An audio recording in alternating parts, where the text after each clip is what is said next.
Hello, guten Morgen. I thought it'd be fun to do a little Monday morning story time. I just had something really fun and exciting happen this weekend. So you may or may not know that I am a storytelling coach. Which is basically competitive public speaking for high school kids. So I teach a very specific category of competitive public speaking called storytelling, and storytelling has very specific rules and categories or judging criteria that they need to follow. So I coach high school kids on how to do competitive public speaking. I joke that I coach little kids during the weekend and I coach big kids like you during the week. So I have a new storyteller this year. She is a freshman and she is killing it. She's amazing. I don't even understand. So this past weekend, we had a tournament, and in tournaments you have 3 regular rounds, and then if your scores qualify you, the aggregate of your regular round scores can qualify you to go to finals, where you compete against the best of the best that day. So my freshman storyteller, her regular round scores were 1, 2, 2. First, second, as a freshman? Are you kidding? She's competing against novices like her and varsity kids, and she's destroying them. It's amazing. It was so cool to see. I was so excited for her because as a coach, I know behind the scenes, I get to see the scores and she doesn't until it's announced who's in finals. So I was just rooting her on the whole time, but couldn't say anything. Anyway, the scores come out, and at that tournament there were 52 storytellers, which means since there were so many, there are actually different categories of finals. So it went novice finals, next in finals, varsity finals. This girl with 1, 2, 2 scores made varsity finals as a freshman. I know I keep saying that, but that's a really big deal. It's amazing.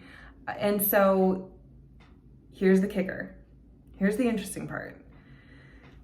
She goes to finals. She performs. In finals, it's the top 7. And, I told her, no matter what happens today, you are top 7 of 52 kids. That's amazing. And when we gave awards, she ended up getting 7th. So she was the bottom of the varsity kids, but she was tickled pink. She was thrilled, right? So then in these tournaments, I also get to see the judges' feedback. They don't just rank you, they also give you feedback so that you can improve. And I am reading her feedback, and it's fascinating. Her regular round scores, she was killing it. Like I said, she goes into finals, and I think she freaked out. I think she got really nervous. What I didn't think about and hadn't thought to prepare her for is that in regular rounds, you have a judge in the room, and that's usually it. You just have one person. But then when you go to finals, when you go to the big leagues, all of your fiercest competitors who you beat out are gonna go and watch you because they wanna see the best of the best that day so that they can improve. So all of a sudden you've gone from an audience of 1 to an audience of 20, 30, and in finals, you no longer have just one judge, you have 3 judges. So you've got 3 people judging you and or 20 to 30 people judging you, right? So she went from kind of unknown to boom, everybody's looking at me. And she knew some of her competitors. She's seen them before. We're very early in the season, but you kind of know, some kids are just known for being really good in their category. And she's like, oh my God, when these people walk past me in the hallway, I'm like, oh my God, it's Ava. You know what I mean? And all of a sudden she's in the same room with them, competing against them. So she's in the big leagues. So all of these compounding factors went into why I think she probably got 7th in the round. And all of her judges' feedback were remember to breathe, remember to look at everybody in the audience, kind of things that she was doing in her regular rounds that when she got to the big leagues, she kind of just panicked, I think. And we talked about it afterwards, and she, even before I saw the judges' feedback, she was like, I think I just got really nervous. And so we talked about it. we talked about how to handle pressure, right? And how to have that mentality around like owning the room, around if I do stumble, how do I handle that mentally? You know, giving yourself a little bit of grace, and also externally, breathe, smile, move on as if nothing happened. And what else? Pace. You know, she was rushing, she was speeding, because she was just like, oh my God, oh my God, oh my God. This is awesome, but also get me out of here. And so it just reminded me, again, working with the little kids sometimes helps me when I'm working with the big kids. And it just reminded me of like, that's life. Like, we all level up sometimes. And when you go to that next level of your career and you're in a room with more intimidating people, with people who have the purse strings and own the budget and have maybe power or at least influence over the direction of your career, or you're presenting to 20 and 30 people of a cross-functional team, it's really easy to panic and freak out and fail. And that may happen. In fact, it probably will happen to you.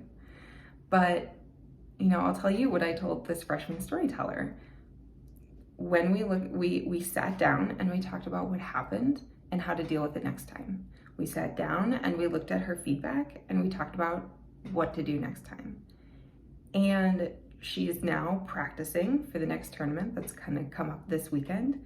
And who knows if she gets into varsity this time. It's either gonna be this time or next time or several times from now or next tournament season. I don't know. But at some point, she will be with the big kids again, and she'll be more prepared, right? So that's kind of the message that I wanted to convey in this morning story hour that I'm doing with you, is like, in your career, you will get pulled up to the big leagues. And it is likely that when you first do that, you're gonna make mistakes. But if you take the time to exercise self-compassion, to think about objectively what you could do differently next time, then when you're called up to the big leagues again, when you present to even scarier people, even more executive people again, you are gonna have so much more confidence. You have the notches under your belt. You're like, I've been here, done that, until it feels normal and comfortable and you can just speak with confidence, right? And then what happens? You get pulled up to the big leagues again. You keep leveling up. But that's why you need to take the time to think about, what did I do really well? What can I do better? How do I improve next time? It's all about going from good to great, because what else is there in life? Like, I think that's what's so exciting about coaching this freshman storyteller, about coaching project managers and IT leaders in my business. Like, I just love it so much. I think it's great. I think it's like the human condition. So anyway, that's my story for the morning. I hope you enjoyed it, and I'll see you next time. Okay, bye.